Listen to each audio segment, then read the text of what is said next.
जिंदाबाद जिंदाबाद PITU जिंदाबाद जिंदाबाद जिंदाबाद कांदा संघर्ष जिंदाबाद जिंदाबाद जिंदाबाद जाती आवाज आदरणीय मंच पर विराजमान नेतागण और साथियों, मैं ज्यादा लंबी बात नहीं रखूंगा। आज अपना सम्मेलन है और देश की जो परिस्थितियां हैं, प्रदेश की जो परिस्थितियां हैं, हमारी जो परिस्थितियां हैं, उन पे थोड़ा बारीकी से गौर करने की जरूरत है।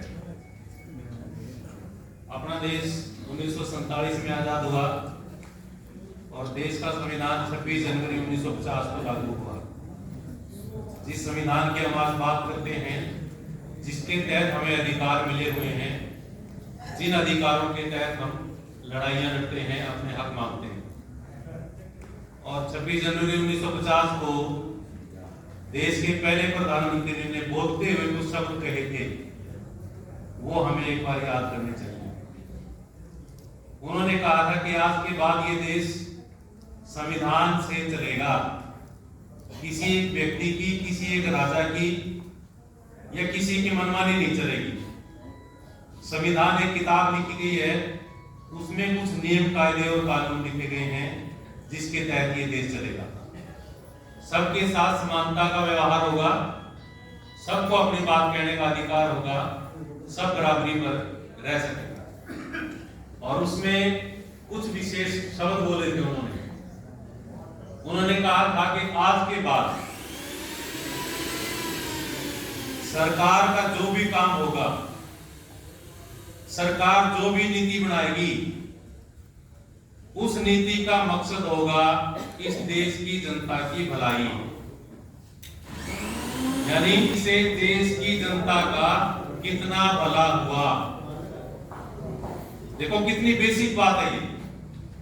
हमने कोई कानून बनाया, कोई नीति बनाई, कोई योजना बनाई, उसका समीक्षा हम जब करेंगे भाई ये कैसी थी, समीक्षा करते हुए एक बात ध्यान में रखेंगे, देश के लोगों का भला कितना हुआ। इसी के तहत पंचवर्षीय योजनाएं बनी अपने देश में, योजना आयोग बनाया गया। खेती में क्या योजना बनानी है, शिक्षा में क्या योजना बनानी है, खेल में क्या योजना बनानी है, इन सारी योजनाओं का हिसाब किताब 5 साल में होता था। और उस योजना का विश्लेषण ऐसे होता था कि लोगों को क्या फायदा हुआ, देश की जनता को क्या फायदा हुआ। अभी ये बात समझ आ गई इतनी कि सरकार कोई भी काम करेगी तो उसकी समीक्षा ये होगी कि देश की जनता का भला कितना हुआ।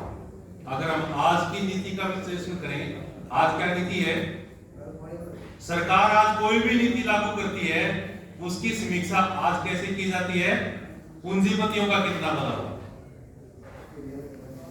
ये परिवर्तन है पूरा उल्ट की नीति। आज सरकार अपनी नीति को इस रूप में देखेगी, हमने जो नीति बनाई थी उससे देश के पूंजीपतियों को कितना फायदा हुआ, ये नहीं देखेगी जनता का कितना फायदा हुआ। बदल गई ना पूरी तरह। बढ़ाई क्या थी, लोगों की भलाई के लिए, अब वो पलट के बढ़ गई पूंजीपतियों की भलाई के लिए। ये बेसिक परिवर्तन आ चुका है अपने देश की नीति में, और इसको समझ के अपने को दोबारा वहीं जाना पड़ेगा, ये नीति पलटवानी पड़ेगी। इसी का रिजल्ट है ये जो निजीकरण है, ये मजदूरों की दिहाड़ी कम होना है, कर्मचारियों की सेवा में कटौती है, ये सारी इसी नीति का परिणाम है।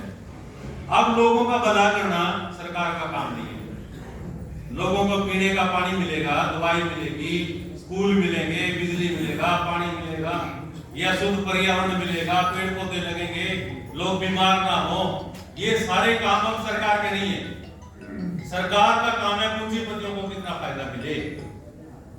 पता होगा अभी अपने देश का जो अदानी है, गौतम अदानी, वो दुनिया में नंबर 2 का पूंजीपति हो चुका है।